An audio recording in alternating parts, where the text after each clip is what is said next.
आप सभी को प्रणाम। जय गुरुदेव। आज से एक नई पुस्तक की शुरुआत हो रही है जो गुरुदेव जी द्वारा लिखी हुई है, जिसका नाम है सावित्री कुंडलिनी एवं तंत्र। आइए आज से नई पुस्तक का स्वाध्याय शुरू करेंगे। गायत्री और सावित्री एक ही महाशक्ति के दो रूप। आज के स्वाध्याय से पहले सभी मिलकर गायत्री मंत्र करेंगे। ओम भूर्भुवः स्वाहा तत्सवितुर्वरेण्यं भर्गो देवस्य धीमहि धियो यो नः प्रचोदयात्। आइए आज से नई पुस्तक की शुरुआत करें, जिसका नाम है गायत्री और सावित्री एक ही महाशक्ति के दो रूप। आद्य शक्ति के दो पक्ष हैं, एक ज्ञान दूसरा विज्ञान। ज्ञान में चेतना, विचारना, मान्यता एवं आकांक्षा सन्निहित है। इसका निवास मनुष्य के अंतःकरण में है। विज्ञान प्रकृति संप्रदा के विस्तार और इसकी इच्छानुसार कार्यान्वित करने की विद्या को कहते हैं। ज्ञान मनुष्य की अंतः चेतना में समाहित है। विज्ञान इस क्रिया कौशल के रूप में समझा जाता है, जिससे पदार्थों को अपनी आवश्यकता के अनुरूप ढाला जा सके। यह समूचा विश्व ब्रह्मांड और शरीर पदार्थ है। इसको आवश्यकता अनुसार ढालने के कौशल का विकास विज्ञान के रूप में हुआ है। दृष्टा का ज्ञान और प्रकृति का वैभव दोनों मिलजुल कर इस विश्व की व्यवस्था को बनाते और उसे गतिशील रखते हैं। पौराणिक गाथा में यह प्रसंग इस प्रकार आता है कि सृष्टि सृजेता ब्रह्मा की दो पत्नी थी, एक गायत्री दूसरी सावित्री। गायत्री ज्ञान की देवी और सावित्री विज्ञान की अधिष्ठात्री है। मनुष्य का काय कलेवर पदार्थ है, इसलिए उसकी सत्ता को सावित्री के अंतर्गत लिया जाता है। ज्ञान मार्ग पर बढ़ने से मनुष्य संयम और संवर्धन का मार्ग प्राप्त करता है, प्रसन्न रहने और प्रेरणा देने की राह प्राप्त करता है, आत्मा और परमात्मा का साक्षात्कार करता है, जीवन लक्ष्य की पूर्णता तक पहुंचता है। महामानव, ऋषि, देवता, देवात्मा अवतार की श्रेणी में जा पहुंचते हैं। प्रत्यक्ष क्षेत्र में आगे बढ़ता है और परोक्ष में ऊंचा उठता है। ज्ञान की देवी गायत्री की गरिमा ऐसी ही है। विज्ञान द्वारा शारीरिक क्षमता का सही सदुपयोग किया जाता है। काय संरचना में छिपे रहस्यमय केंद्रों को प्रस्फुट स्थिति से उबार कर जागृत स्थिति में लाकर उन्हें असाधारण रूप से सशक्त बनाया जाता है। लोक व्यवहार में काम आने वाले अनेक कौशलों में विज्ञान ही प्रवीण बनता है। यही है सावित्री का स्वरूप और कार्यान्वयन। गायत्री और सावित्री एक ही महाशक्ति के दो रूप। इसमें आज आगे बढ़ेंगे और अध्ययन करेंगे गायत्री साधना। गायत्री साधना में आत्मशोधन प्रधान है। आत्मसत्ता पर चढ़े जन्म जन्मांतरों के कुसंस्कारों का, जन संपर्क से मिलने वाले दोष दुर्गुणों का निराकरण किया जाता है। मानवीय गरिमा के अनुरूप जिस समझदारी, ईमानदारी, जिम्मेदारी और बहादुरी की आवश्यकता पड़ती है, उन्हें अर्जित किया जाता है।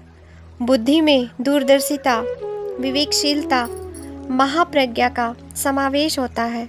इन सब विशेषताओं के कारण मनुष्य इसी जीवन में देवोपम स्थिति को प्राप्त करता है।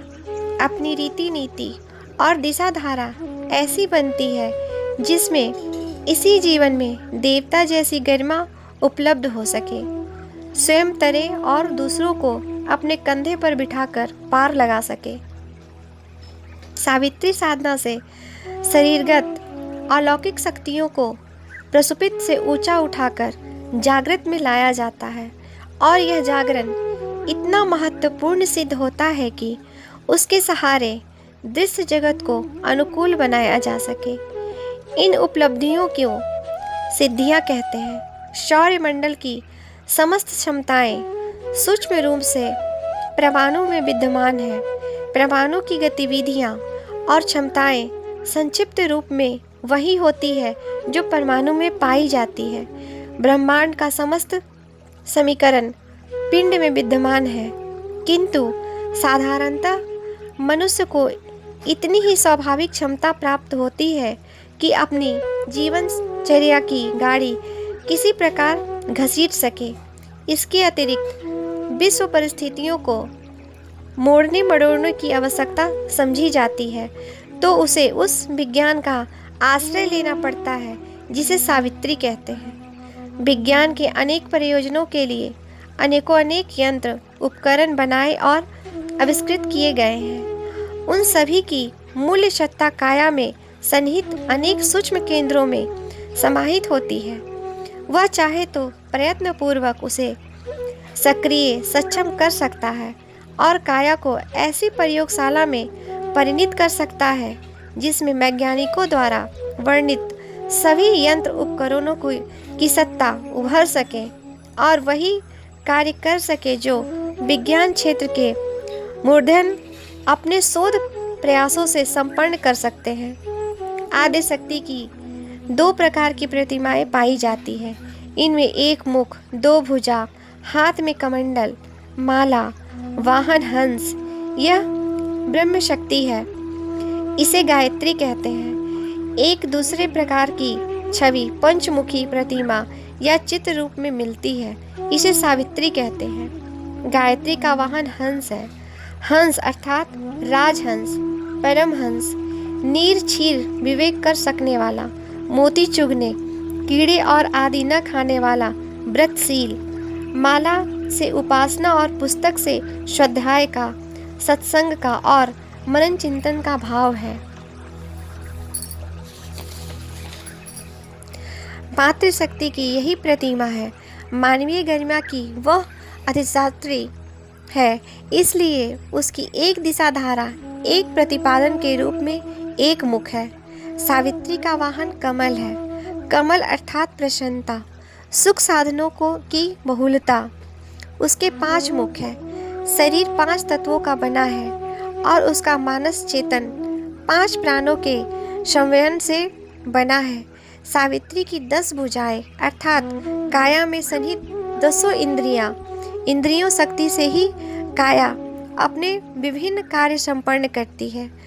आयुधों में भी ऐसे यंत्र उपकरणों का चित्रण है जो लौकिक प्रगति एवं संघर्षशीलता के लिए काम आते हैं। गायत्री प्रधान है क्योंकि सद्ज्ञान हस्तगत होने से मनुष्य ऐसा व्यक्तित्व उपलब्ध करता है जो यदि संपदा क्षेत्र की ओर ध्यान न दे तो अपने या दूसरों के लिए विपुल वैभव उपलब्ध करा सकता है। किंतु सावित्री का क्षेत्र विज्ञान की सीमा सांसारिक उपलब्धियों तक सीमित है। आवश्यक नहीं है वैभव संपन्न व्यक्ति सद्ज्ञान का भी धनी हो, इसलिए उसे गौण माना गया है। व्यक्तित्व में आत्मा प्रमुख है और शरीर गौण है। इसी प्रकार आध्यात्मिक दृष्टिकोण से गायत्री को प्रमुख और सावित्री को गौण माना जाता रहा है। फिर भी उपास्य दोनों है। दोनों ही की अपने अपने स्थान पर आवश्यकता रहती है, इसलिए सामान्यवादी साधक दोनों का ही प्रयोग करते और यथा समय उनकी क्षमताओं को कार्यान्वित करते हैं। आगे सुनेंगे। वाल्मीकि रामायण में प्रसंग आता है कि विश्वामित्र राम लक्ष्मण को यज्ञ रक्षा के बहाने अपने आश्रम में ले गए थे। वहाँ उन्हें बला और अति बला विद्याएं सिखाई। ये दोनों सावित्री और गायत्री के ही दूसरे नाम हैं। एक के माध्यम से उन्होंने लंका में दुर्धंस असुरों को परास्त कर दिया। दूसरी की शक्ति से उन्होंने सतयुग को त्रेता में वापस बुलाया। रामराज्य धर्मराज की सतयुगी स्थापना की। इस प्रकार दोनों ही विद्याएं 2 भिन्न प्रकार के प्रयोजनों में काम आई और असाधारण प्रयोजनों की पूर्ति में सफल रही। गायत्री व सावित्री को अलंकारिक प्रतिपादन में ज्ञान चेतना और पदार्थ संपदा कहा जा सकता है। इनमें एक परा प्रकृति है, दूसरी अपरा। परा प्रकृति के अंतर्गत मन, बुद्धि, चित्त, अहंकार, अंतःकरण, चतुष्टाय, ऋतंभरा, प्रज्ञा आदि का ज्ञान क्षेत्र आता है। अपरा प्रकृति को पदार्थ चेतना, जड़ प्रकृति कहा जाता है। पदार्थों की समस्त हलचलें, गतिविधियां उसी पर निर्भर है। परमाणुओं की भ्रमशीलता, रसायनों की प्रभावशीलता, विद्युत, ताप, प्रकाश, चुंबकत्व, ईथर आदि उसी के भाग है। पदार्थ विज्ञान इन्हीं साधनों को काम में लाकर अनगिनत आविष्कार करने और सुविधा साधन उत्पन्न करने में लगा हुआ है। इसी अपरा प्रकृति को सावित्री कहते हैं। कुंडलिनी इसी दूसरी शक्ति का नाम है। चेतना की शक्तियों का बराबर नहीं। विद्वान, विज्ञानी, आत्मवेता, महामानव, ऋषि, मनीषी इसी शक्ति का अपने अपने ढंग से अपने अपने क्षेत्र में उपयोग करके प्रगति करते हैं। मस्तिष्कीय विकास के लिए स्कूली प्रशिक्षण से लेकर स्वाध्याय, सत्संग, चिंतन, मनन, साधना और समाधि तक के अगिनत प्रगति प्रयास इसी आधार पर होते हैं। व्यक्तित्व और वर्चस्व की प्रखरता की समस्त संभावनाएं इसी क्षेत्र के साथ जुड़ी हुई है। परा प्रकृति की साधना एवं गायत्री उपासना के सहारे ही अंतर चेतना का विकास होता है। दूसरी शक्ति सावित्री, पदार्थ शक्ति, क्रियाशीलता। इस अपरा प्रकृति से ही प्राणियों का शरीर संचालन होता है और संसार का प्रगति चक्र चलता है और शरीर में सांस प्रश्वास, रक्त संचार, निद्रा जागृति, पाचन विसर्जन, ऊष्मा ऊर्जा, विद्युत प्रवाह आदि अनगिनत क्रियाकलाप काया के क्षेत्र में चलते हैं। संसार का हर पदार्थ क्रियाशील है। उत्पादन, अभिवर्धन और परिवर्तन का गति चक्र इस सृष्टि में अनवरत गति में चलता रहता है। प्राणी और पदार्थ सभी अपने अपने ढंग से प्रगति पथ पर द्रुत गति से दौड़ते रहते हैं। विकास की दिशा में कण कण को धकेलता जा रहा है। निष्क्रियता को सक्रियता के रूप में बदलने का प्रेरणा केंद्र जिस महातत्व में सन्निहित है उसे अपरा प्रकृति कहते हैं। सत्य, रज, तम, त्रिगुण, पंच तत्व, तन्मात्राएं आदि का सूत्र संचालन यही शक्ति करती है। सिद्धियां और वरदान इसी के अनुग्रह से मिलते हैं। ब्रह्मा जी की द्वितीय पत्नी सावित्री इसी को कहते हैं। मनुष्य शरीर में आरोग्य, दीर्घ जीवन, बलिष्ठता, स्फूर्ति, साहसिकता, सौंदर्य और अनगिनत विशेषताएं इसी पर निर्भर है। यूँ इसका विस्तार तो सर्वत्र है, पर पृथ्वी में ध्रुव केंद्र में और शरीर के मूलाधार चक्र में इसका विशेष केंद्र है। गायत्री और सावित्री दोनों परस्पर पूरक है। इनके मध्य कोई प्रतिद्वंद्विता नहीं। गंगा यमुना की तरह ब्रह्म हिमालय की इन्हें दो निर्झरनी कह सकते हैं। सच तो यह है कि दोनों अवांछनीय रूप से एक दूसरे के साथ गुथी हुई हैं। इन्हें एक प्राण दो शरीर कहना चाहिए। ब्रह्मज्ञानी को भी रक्त मांस का शरीर और उसके निर्वाह का साधन चाहिए। पदार्थ का सूत्र संचालन चेतना के बिना संभव नहीं। इस प्रकार यह सृष्टि क्रम दोनों के संयुक्त प्रयास से चल रहा है। जड़ और चेतन का संयोग बिखर जाए तो फिर दोनों में से एक का भी अस्तित्व शेष नहीं रहेगा। दोनों अपने मूल कारण में विलीन हो जाएंगे।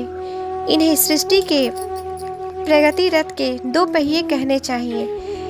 एक के बिना दूसरा निरर्थक है। अपंग तत्वज्ञानी और मूढ़मती नर पशु दोनों ही अधूरे हैं। शरीर में दो भुजाएं, दो पैर, दो आँखें, दो फेफड़े, दो गुर्दे आदि हैं। ब्रह्म शरीर भी अपनी दो शक्ति धाराओं के सहारे यह सृष्टि प्रपंच संजोए हुए है। इन्हें उसकी दो पत्नियां, दो धाराएं आदि किसी भी शब्द प्रयोग के सहारे ठीक तरह वस्तु स्थिति को समझने का प्रयोजन पूरा किया जा सकता है। पत्नी शब्द अलंकार मात्र है। चेतना सत्ता का कुटुंब परिवार मनुष्यों जैसा कहाँ है। अग्नि तत्व की दो विशेषताएं हैं, गर्मी और रोशनी। कोई चाहे तो इन्हें अग्नि की दो पत्नियां कह सकते हैं। यह शब्द अरुचिकर लगे तो पुत्रियां कह सकते हैं। सरस्वती को कहीं ब्रह्मा की पत्नी, कहीं पुत्री कहा गया है। इसे स्थूल मनुष्य व्यवहार जैसा नहीं समझना चाहिए। यह अलंकारिक वर्णन मात्र उपमा भर के लिए है। आत्मशक्ति को गायत्री और वस्तु शक्ति को सावित्री कहते हैं। सावित्री साधना को कुंडलिनी जागरण कहते हैं। उसमें शरीरगत प्राण ऊर्जा की प्रस्फुति विकृति के निवारण का प्रयास होता है। बिजली की ऋण और धन दो धाराएं होती हैं। दोनों के मिलने पर ही शक्ति प्रवाह बहता है। गायत्री और सावित्री के संयम से साधना की समग्र आवश्यकता पूरी होती है। गायत्री साधना का संतुलित लाभ उठाने के लिए सावित्री शक्ति को भी साथ लेकर चलना पड़ता है। आध्यात्म क्षेत्र में ज्ञान भाग को दक्षिण मार्ग कहते हैं। उसे निगम, राजयोग, वेद मार्ग आदि भी कहा गया है। दूसरी क्रिया भाग को वाम मार्ग, आगम तंत्र, हठ योग आदि के रूप में प्रस्तुत किया गया है। दोनों की पृथक प्रतिकूलता हानिकारक है। इससे कलह और विनाश उत्पन्न होता है। देवासुर संग्राम के उपाख्यानों को पढ़कर किसी को प्रसन्नता नहीं होती। उस वर्णन को पढ़कर खिन्नता ही उभरती है। दोनों जब मिलकर साथ चले, समुद्र मंथन में सहयोग किया तो उस क्षेत्र में दबी हुई प्रचुर संपदा उपलब्ध हुई। समुद्र मंथन के फलस्वरूप बहुमूल्य 14 रत्न निकलने की कथा सर्वविदित है। लक्ष्मी, अमृत कलश, कामधेनु, कल्पवृक्ष आदि उसी सम्मिलित प्रयास के फलस्वरूप उपलब्ध हुए हैं। जब तक देव और दानव पृथक पृथक रहे, लड़ते झगड़ते रहे, कष्ट और विनाश के अतिरिक्त और कुछ प्राप्त न कर सके, पर जैसे ही सहयोग बना वैसे ही समुद्र मंथन और उसकी उपलब्धियों का आधार बन गया। गायत्री और सावित्री के समन्वय को ठीक उसी प्रकार के देवासुर सहयोग स्तर का कहा जा सकता है। गायत्री की सर्व उपयोगी सर्वसुलभ साधना नित्य कर्म में सम्मिलित की गई है।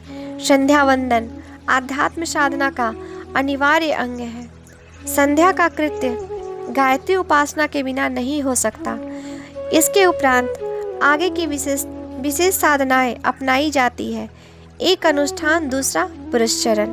गायत्री साधना को चेतना पर चढ़े कसाय कलमशों के निवारण की पुण्य प्रक्रिया कह सकते हैं। इससे आत्मसत्ता के दिव्य स्वरूप का निखार होता है। भौतिक क्षेत्र में आत्मचेतना का प्रभाव उत्पन्न करने के लिए सावित्री साधना का उपयोग करना पड़ता है।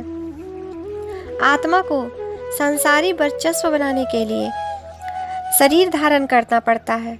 गायत्री रूपी आत्मा को सांसारिक कर्तव्यों की पूर्ति के लिए जिस सामर्थ्य की आवश्यकता पड़ती है उसे सावित्री साधना से संपन्न किया जाता है। पंचकोशी साधना एवं कुंडलिनी जागरण इसी को कहते हैं। शास्त्रों में ऐसा उल्लेख भी मिलता है कि सावित्री के द्वारा प्रकृति की संरचना हुई और गायत्री के द्वारा चेतना के 5 स्तरों का अभिवार्य हुआ। इन्हें ही मनुष्य के 5 आवरण, पंचकोश या 5 लोक भी कहते हैं। रिद्धि सिद्धियों के भंडागार भी यही है। गायत्री महाशक्ति की उपासना मनुष्य की भावना, आकांक्षा, उमंग, प्रतिभा तथा प्रज्ञा को उभारती है और सावित्री आयु, प्रजा, कीर्ति, धन आदि लौकिक संप्रदायों को प्रदान करती है। क्योंकि वे संप्रदाय पदार्थ जगत से संबंधित है, गायत्री को एक मुखी और सावित्री को पंचमुखी कहा गया है। सावित्री भौतिक है और गायत्री आत्मिकी। दोनों का अपना अपना महत्व है। मनुष्य अपने पुरुषार्थ से संप्रदाय अर्जित कर लेता है। दैत्य प्रकृति के व्यक्ति भी अपने पौरुष और चातुर्य के बलबूते रावण की तरह प्रचुर वैभव कमा सकते हैं, पर आत्मिकी विभूतियों के जागरण में तो मात्र दैवी अनुकंपा ही अपेक्षित रहती है। मनुष्य ज्ञान चेतना के अभाव में सर्व सुविधाओं के रहते हुए भी दुर्बुद्धि वश दुष्प्रवृत्ति अपनाता और विकट परिस्थितियों में पड़ता है। समस्याएं उलझनों में उलझता है। इसीलिए सर्वसाधारण के लिए, जन जन के लिए संध्या वंदन के रूप में नित्य गायत्री उपासना का विधान है। त्रिकाल संध्या न बन पड़े तो उसे एक बार प्रातः काल तो किसी न किसी रूप में अनिवार्य रूप से करना ही चाहिए। सावित्री उपासना कठिन है। उसमें प्राण विद्युत को उस स्तर तक उभारना पड़ता है कि आकाश में कड़कती बिजली की तरह वह इंद्र ब्रज की भूमिका निभा सके। आत्मिकी के क्षेत्र में सावित्री महाशक्ति का आवाहन सूर्य शक्ति के रूप में करना पड़ता है और इस योग बनना पड़ता है कि अंतराल में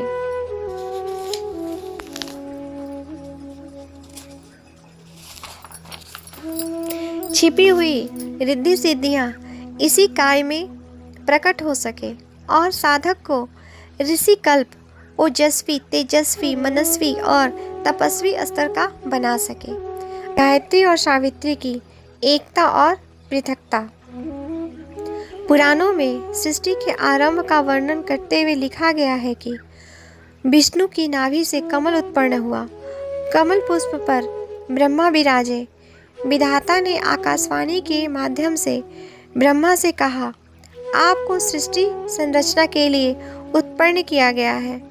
उसकी क्षमता उत्पन्न करने के लिए तप कीजिए। तप से शक्ति उपलब्ध होती है और उसी विशिष्टता के आधार पर महत्वपूर्ण कार्य बन पड़ते हैं। ब्रह्मा जी ने तप का आधार व स्वरूप पूछा तो आकाशवाणी ने कहा, गायत्री मंत्र की सम्यक उपासना ही तप है। पीछे उन्हें गायत्री मंत्र बताया गया जिसकी वो उपासना करने लगे।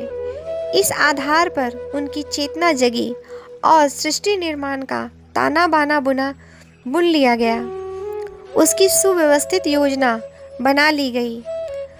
उस समय महाप्रलय का जल ही जल सर्वत्र भरा पड़ा था।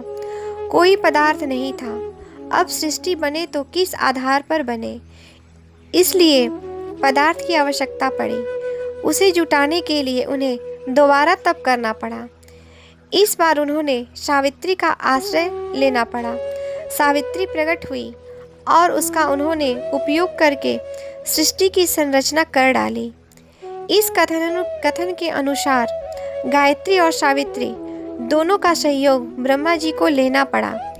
इसलिए ये दोनों ही उनकी सहायिकाएं, सहभागिनी पत्नियां कहलाई। गायत्री अर्थात आत्मिकी, सावित्री अर्थात भौतिकी। भौतिकी का मूलभूत आधार पंच तत्व है। तत्व जड़ है, इसीलिए प्रकृति को जड़ कहा जाता है। जड़ प्रकृति से समस्त ब्रह्मांड भरा पड़ा है और उसमें अनेक ग्रह पिंड और छुट्टल पदार्थ प्रचुर मात्रा में विद्यमान है, पर उनमें चेतना न होने से मात्र क्रिया भर होती है। उनके परमाणु और पिंड अपनी धुरी एवं कक्षा में भ्रमण करते हैं। कणों के साथ साथ पिंड की भी मूलभूत संरचना में प्रतिकण भी विद्यमान है। छाया की तरह प्रतिछाया जुड़ी होने की तरह यह क्रिया व्यापार सब ओर चल रहा है। यह प्रक्रिया भी किन्हीं नियमों के अंतर्गत व्यवस्थित रूप से इकोलॉजी विज्ञान के अनुशासनों के अंतर्गत चलती है। पृथ्वी पर बिखरा हुआ पदार्थ भी इसका अपवाद नहीं है, पर जड़ सृष्टि अपर्याप्त है। उसका न कोई उद्देश्य है, न प्रयास, न प्रतिफल, न आनंद। इसका समावेश हुए बिना जड़ पदार्थ दृष्टिमान गतिशील होते हुए भी निरर्थक ही बना रहा। इस अभाव की पूर्ति के लिए ब्रह्मा जी को आत्मिकी का, चेतना का, गायत्री का उपयोग करना पड़ा। इसी आधार पर प्राणी बने। इस प्रसंग का महत्व शास्त्रों में बड़े विशद रूप में प्रकट हुआ है। गायत्री मोक्ष देने वाली परमात्मा स्वरूप एवं ब्रह्म तेज से युक्त शक्ति है और मंत्रों की अधिष्ठात्री है। यह समस्त जो कुछ है गायत्री स्वरूप है। गायत्री ही परमात्मा है, गायत्री ही ब्रह्म है। संसार में परमात्मा की जो सूक्ष्म और सात्विक ब्रह्म शक्ति विद्यमान है, वही गायत्री कही जाती है। प्राणियों के अंतःकरण में देवी तत्वों का प्रादुर्भाव गायत्री के प्रभाव से ही होता है। प्राणियों के सभी जीवधारियों के शरीर तो पदार्थ विनिवृत्त थे, पर इसके अंतर्गत चेतना का समावेश एक विलक्षणता थी। चेतना न होने पर प्राणी अपने शरीर का उपयोग किस प्रकार, किस निमित्त कर पाते, संसार में बिखरे हुए साधनों का किस प्रकार उपयोग कर पाते। इस उपयोग के बिना उन्हें संतोष, उत्कर्ष और आनंद की प्राप्ति कैसे होती। यह काम चेतना का है। प्राणियों के शरीर पंच तत्वों से बने हैं और उनके भीतर काम करने वाली चेतना गायत्री है। इस चेतना को प्राण कहा गया है। प्राण रहने तक ही प्राणी जीवित रहते हैं। इसके निकल जाने पर शरीर मृतक बन जाता है। अपनी सत्ता नष्ट करने के लिए अपने भीतर से ही सड़न के कृमि कीटक उत्पन्न हो जाते हैं और वे उसका सफाया करके स्वयं भी समाप्त हो जाते हैं। अन्यथा चील, कौवे, सियार, कुत्ते आदि उसे खाकर समाप्त कर देते हैं। जल में डाल देने पर मछलियाँ, कछुए आदि उसे खा जाते हैं। इस प्रकार चेतना के बिना शरीर का स्वस्थ सक्रिय रहना तो दूर, वह अपनी सत्ता को बनाए रहने में भी समर्थ नहीं होता।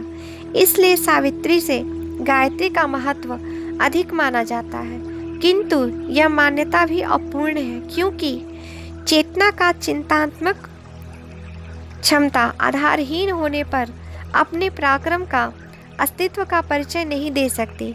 इस तर्क के अनुसार सावित्री को भी समान महत्ता स्वीकार करनी पड़ती है। जहाँ तक चेतना जगत का संबंध है, वहाँ आत्मिकी और भौतिकी की सम्मिश्रित प्रक्रिया ही काम करती दिखती है और दोनों एक दूसरे पर निर्भर प्रतीत होती है।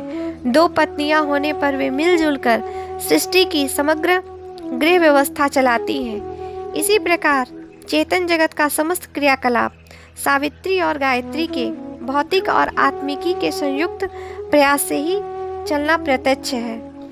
गायत्री पंच प्राणों से वर्णित है। प्राणों की गणना 5 में होती है। उपप्राण भी 5 ही है, इसलिए उसे प्राण विद्या कहा गया है। शास्त्रों ने गायत्री का स्वरूप निर्धारित करते समय उसे प्राण चेतना या प्राण विद्या कहा है। इस संबंध में शास्त्र मतों को देखा जा सकता है।